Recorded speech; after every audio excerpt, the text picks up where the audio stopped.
chứng suy giảm trí nhớ, đau đầu, hoa mắt, chóng mặt, mất ngủ, tê bì, mỏi chân tay do lưu thông máu. Dược phẩm Trung ương 3 thì tôi yên tâm rồi. Dược phẩm Trung ương 3 tự hào 60 năm chăm sóc sức khỏe người Việt. Thực phẩm này không phải là thuốc và không có tác dụng thay thế thuốc chữa bệnh. Đọc kỹ hướng dẫn sử dụng trước khi dùng. Câu chuyện quốc tế. Câu chuyện quốc tế. Thưa quý vị và các bạn, năm 2025, thế giới tiếp tục chứng kiến nhiều biến động sâu sắc về chính trị và an ninh. Trong đó thì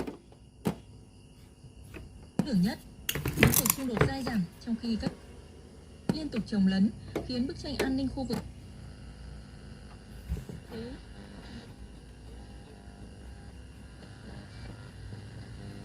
của các nhà thầu tăng. Trải qua 4 năm xây dựng, chiến đấu và trưởng thành, quân đội nhân dân Việt đã định thế là lực lượng nòng cốt. Book review we will introduce a Vietnamese edition of The Story of Art by Ernest Granby, translated by Lưu Viết Ngọc. And our show will wrap up with our daily English teaching program. Classes on the air, and now for our show in videos.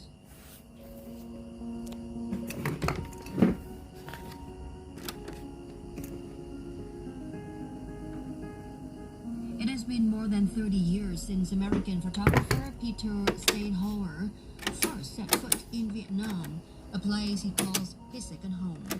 Over 3 decades, he has journeyed across the country from north to south.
tăng trưởng là 27%, trong đó bán lẻ hàng hóa trực tuyến đạt 22,5 tỷ đô la, tăng 30% so với năm trước. Tuy nhiên có liên quan đến điện tử.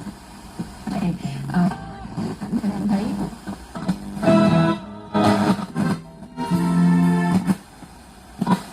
trong bài nó có thấy kiểm soát nó rất là hành